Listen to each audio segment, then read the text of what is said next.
Hello friends, welcome back to my channel helping hand Shruti. तो I hope आप सब लोग बहुत ही अच्छे होंगे। तो फ्रेंड्स, जैसा कि कल मैंने आप लोगों को बीपीएससी के चेयरमैन जी का एक प्रेस कॉन्फ्रेंस में बयान दिखाया हुआ था। उन्होंने बताया कि जो डॉक्यूमेंट वेरिफिकेशन है वो आपका 4 सितंबर से शुरू हो जाएगा 9 to 10 और 11 to 12 वाले बच्चों का। प्राथमिक का ये बाद में कराएंगे, क्योंकि एक तो प्राथमिक में बच्चे ज्यादा हैं और दूसरा ये जो बीएड बीटीसी वाला विवाद भी फंसा हुआ है, इस वजह से भी इन्होंने ये भी जानकारी दी कि ये जो रिजल्ट निकालेंगे ना, वो कंबाइंड रिजल्ट निकालेंगे। मतलब ये बीएड बीटीसी का दोनों ही अभ्यर्थियों को लेके रिजल्ट निकालेंगे। बस ये बीएड अभ्यर्थियों का जो रिजल्ट है वो वेबसाइट पर अपलोड नहीं करेंगे जब तक कि एनसीटीई की कोई गाइडलाइंस नहीं हो जाती है।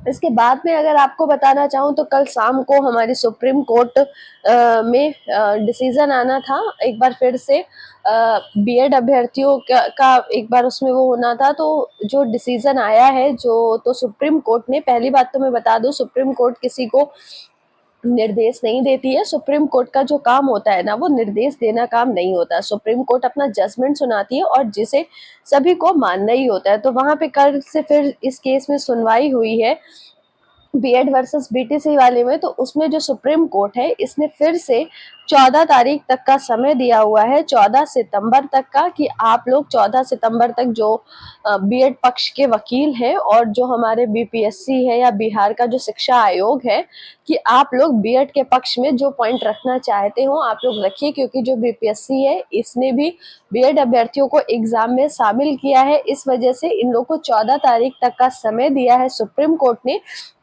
कि आप लोग वो पक्ष रख सकते हैं जो अभी तक की सुनवाई में जो पॉइंट पे चर्चा ना हुई हो, या जो पॉइंट वो लोग चर्चा करने में भूल गए हो, या कोई नया पॉइंट आया हो जिससे लगे कि बीएड अभ्यर्थियों को हमारे प्राथमिक में शामिल करना चाहिए, तो आप वैसा पॉइंट रख सकते हो। चूंकि बीपीएससी के जो चेयरमैन जी है, इन्होंने पहले ही कहा है कि ये बीएड अभ्यर्थियों को एग्जाम में शामिल तो कर रहे हैं, लेकिन ये उनका रिजल्ट नहीं निकालेंगे। इनका रिजल्ट मतलब पूरा डिपेंड करता है एनसीटीई की जो नई गाइडलाइंस आएगी। इनका जो रिजल्ट है वो टोटली उस पर डिपेंड करता है, जिस हिसाब से एनसीटीई की नई गाइडलाइंस आएंगी। तो अभी तक आप भी जानते हैं एनसीटीई ने कोई भी हमारी नई गाइडलाइंस नहीं निकाली है। उसने बस जो सुप्रीम कोर्ट का जजमेंट था वही अपने क्या बोलते हैं वेबसाइट पे लोड कर दिया है पूरा का पूरा। बाकी कोई भी नई गाइडलाइंस नहीं निकाली हुई है। तो कल एनसीटी पर एक पोस्ट हुआ है, आप ये देख पा रहे होंगे, इसको पहले पढ़ लीजिए, मैं आपको बताती हूँ। ये देखिए, राष्ट्रीय अध्यापक शिक्षा परिषद, आप कल की डेट देख पा रहे होंगे, 28/8/2023 पड़ी हुई है। फाइल नंबर आप देख लीजिए, जिसको अगर नेट पे डाल के चेक करना हो वो कर सकता है। पब्लिक ग्रीवेंस रेफरेंस है, sir madam, with reference to your grievance, it is to inform you that you may refer NCTE regulation dated 28/8/2010, 29/7/2011, 12/11/2014, 13/11/2019 and 13/10/2021 to regarding minimum qualification of a person to be eligible for appointment as a teacher and TET guidelines dated 11/2/2011, 9/4/2013, 22/5/2014 and 9/6/2021 which are self explanatory and available at the following links. तो देखिए, जो NCT है ना, उसने सीधे सीधे बताया कि जो हमारे गाइडलाइंस है एक टीचर बनने के लिए और टेट एग्जाम देने के लिए, वो हमारी साइट पे अपलोड है। देखिए, उसने ना 11 का जिक्र किया, 14 का किया, 19 का किया, 21 का किया, लेकिन कहीं पे भी उसने 2018 वाली गाइडलाइंस का जिक्र नहीं किया है।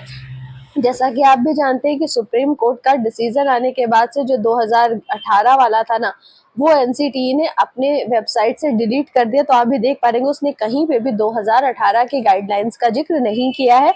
और फिर एनसीटीई ने, देखिए, यहाँ लिंक भी दिया हुआ है कि आप टीचर की क्वालिफिकेशन के लिए और टेट की क्वालिफिकेशन के लिए आप यहाँ से गाइडलाइंस चेक कर सकते हैं। फिर देखिए क्या है, द एप्लीकेशन में also refer the Honorable Supreme Court of India judgment dated 11/8/2023 in civil appeal number देखिए ये दिया गया है, arising out of SPL civil number आपका इतना दिया हुआ है, और Devesh Sharma versus Union of India और and other connected matters which is available at the following links. तो देखिए सीधे सीधे एनसीटी ने कहा है, एनसीटी ने, आपको भी पता है कि जो सुप्रीम कोर्ट का डिसीजन है वो मान लिया है, क्योंकि अगर वो डिसीजन उनका नहीं मानता होता ना तो क्यों उसको अपनी वेबसाइट में पूरा का पूरा अपलोड करता। 2018 की जो गाइडलाइंस थी एनसीटी ने पूरी की पूरी अपनी वेबसाइट से डिलीट कर दी। आप भी देख पा रहे होंगे यहाँ पे भी उसने कहीं पे भी 2018 की गाइडलाइंस का जिक्र नहीं किया है, बाकी सारे साल की गाइडलाइंस का उसने जिक्र किया है।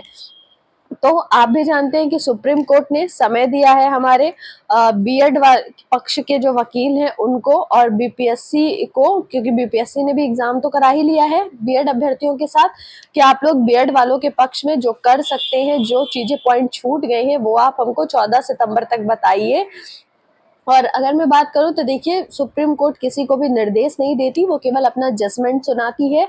तो इस चक्कर में मत रहिएगा कि सुप्रीम कोर्ट ने ऐसा बीपीएससी को या एनसीटीई को निर्देश दिया, तो जी नहीं, ऐसा बिल्कुल नहीं। तो देखिए ये होने एनसीटीई ने अपना ये निकाला कि मतलब गाइडलाइंस ये है। इसके बाद से देखिए एक और न्यूज निकल के सामने आई है, ये आप देख पा रहे होंगे। एनसीटीई का इशारा, प्राइमरी में बीएड डिग्री धारकों को मौका नहीं मिलेगा। योग्यता के सवाल पर दिए गए जवाब में एनसीटीई ने सुप्रीम कोर्ट के हालिया फैसले का भी जिक्र किया। प्राइमरी स्कूलों में शिक्षक बनने की न्यूनतम योग्यता से बीएड को हटाए जाने के सुप्रीम कोर्ट के फैसले के बाद national council of teachers education की ओर से अभ्यर्थियों के लिए राहत की उम्मीद खत्म होती जा रही है।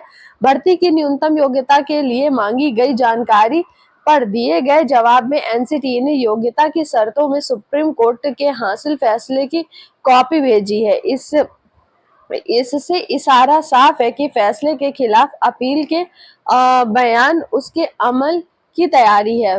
शिक्षक पाठ्यक्रमों का स्वरूप तय करने से लेकर भर्ती की योग्यता तय करने की जिम्मेदारी एनसीटीई के पास होती है। 2018 के एनसीटीई के एक अधिसूचना जारी कर प्राइमरी स्कूल 1 से 5 तक में शिक्षक बनने के लिए बीएड को निम्नतम योग्यता में शामिल कर दिया। इसी महीने राजस्थान से जुड़े एक मामले में सुप्रीम कोर्ट ने अधिसूचना को यह कहते हुए रद्द कर दिया कि यह निर्णय एनसीटीई ने स्वविवेक से नहीं लिया, बल्कि शिक्षा मंत्रालय के निर्देश पर योग्यता बढ़ाई गई थी। गुणवत्ता का हवाला देकर सुप्रीम कोर्ट ने बीएड डिग्री धारकों के लिए रास्ते बंद कर दिए थे। अब सोमवार को जवाब में एनसीटीई ने इसी राह चलने इशारा कर दिया है। तैयारी कर रहे लाखों अभ्यर्थियों को झटका, बेसिक स्कूलों में नौकरी की उम्मीद लगाए। प्रतियोगी परीक्षा की तैयारी कर रहे लाखों अभ्यर्थियों को फैसले से झटका लगा है। अकेले यूपी में बीएड के लगभग 2400 कॉलेजों में 2,50,000 से अधिक सीटें हैं। 2018 में बीएड को भी प्राइमरी शिक्षक की न्यूनतम योग्यता में शामिल किए जाने के बाद बीएड करने वालों की संख्या में इजाफा भी हुआ था। प्राथमिक स्कूलों की संख्या अधिक होने के चलते शिक्षक भर्ती में सर्वाधिक सीटें भी इसी सेक्शन में आती थी। तो देखिए अब अगर मैं देखिए इसमें भी है जो मैंने अभी आपको पहले बताया कि एनसीटीई ने योग्यता के लिए अपने सारे डिटेल में बताया था, जैसा कि मैंने देखिए आपको यहाँ दिखाया हुआ, लेकिन उसने कहीं पे भी 2018 का जिक्र नहीं किया, क्योंकि आप भी जानते हैं कि 2018 में बीएड को प्राथमिक में शामिल किया गया था। सेंट्रल गवर्नमेंट ने जबरदस्ती ही शामिल करा दिया था वोट बैंक के चक्कर में। ये था वो एनसीटीई का अपना खुद का डिसीजन नहीं था, बल्कि जबरदस्ती में किया। लेकिन जब से अब चूंकि अभी तक बच्चों को बीएड अभ्यर्थियों को एनसीटीई से काफी उम्मीदें थी कि एनसीटीई कुछ ऐसी गाइडलाइंस जारी करेगा जिसमें उसका भी भला होगा, लेकिन आप भी जानते हैं कि 11 अगस्त को डिसीजन आया था। आज आपकी 29 तारीख हो गई है। अगर एनसीटीई को कुछ भी बीएड अभ्यर्थियों के पक्ष में बोलना होता या शामिल करना होता ना, तो अब तक वो कुछ कर दिया होता, लेकिन उसने भी कहीं ना कहीं सुप्रीम कोर्ट के डिसीजन को मान लिया है। तभी तो उसने 2018 का जो जजमेंट था पूरी तरह से उसको डिलीट कर दिया है अपनी साइट से। और जब 2018 में शामिल किया गया था ना बीएड अभ्यर्थियों को प्राथमिक में, तो तब से ना हमारे यहाँ बच्चे डीएलएड नहीं कर रहे थे, बल्कि ज्यादा से ज्यादा मात्रा में बीएड में एडमिशन ले रहे थे, क्योंकि बीएड में एडमिशन लेने के बाद वो 1 से 12 तक के शिक्षक बन सकते थे। और अगर वो डीएलएड या बीटीसी करते तो वो केवल 1 से 5 तक के लिए ही एलिजिबल होते। तो इस लालच में बच्चे बीएड कर रहे थे। लेकिन जब से सुप्रीम कोर्ट का डिसीजन आया तब से, अगर मैं बात करूं यूपी की, तो यूपी में डीएलएड के फॉर्म भरे जा रहे थे। तो बीएड वाले बच्चों ने इतने ज्यादा डीएलएड के लिए रजिस्ट्रेशन किया ना कि साइट स्लो हो गई, साइट चल नहीं पा रही थी। और इस वजह से डीएलएड की जो डेट थी वो भी आगे बढ़ गई। तो अब कहीं ना कहीं बीएड वाले अभ्यर्थियों को भी लगने लगा है कि एनसीटी भी है वो सुप्रीम कोर्ट के फैसले को मान रही है, तो अब उनका कुछ भी नहीं होने वाला। क्योंकि भाई सुप्रीम कोर्ट ने अपना इतने टाइम सोच कर फैसला लिया, कोई उसने तुरंत तो फैसला नहीं ले लिया है, उसने बहुत कुछ सोचा समझा इसलिए फैसला लिया है। तो जब उसने इतने साल लगा दिए अपना जजमेंट देने में, तो अब वो अपने जजमेंट को गलत क्यों कहेगा? आप खुद सोचिए ना कि आप, या तो फिर ऐसा हो सकता है कि बीपीएससी और या फिर जो बीएड पक्ष के जो वकील है वो कोई एक ऐसा मतलब पॉइंट उठा लाए जो अभी तक सुप्रीम कोर्ट में पेश नहीं हुआ हो, जिसके बेसिस पे वो बीएड को फिर से शामिल करा लें, तभी ऐसा हो सकता है। नहीं तो बीएड बाहर हो चुका है, अब बीएड किसी भी हालात में प्राथमिक में नहीं आ पाएगा। तो फ्रेंड्स, ये था आज का वीडियो।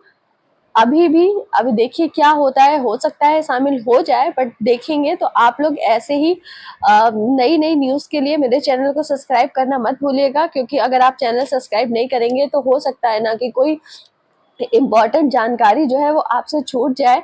तो मैं आप लोगों को नई नई अपडेट देने की कोशिश अपने चैनल से करती रहती हूँ। तो प्लीज मेरे चैनल को सब्सक्राइब करिएगा, और अगर आपको मेरा वीडियो अच्छा लगा होगा तो मेरे वीडियो को लाइक करिएगा। तो फ्रेंड्स, बेल आइकन पर क्लिक जरूर कर लीजिएगा, ताकि मैं जो भी वीडियो अपलोड करूँ उसका सबसे पहले नोटिफिकेशन आप तक पहुंचे। तो फ्रेंड्स, ये था आज का वीडियो, मिलते हैं अपने अगले वीडियो में।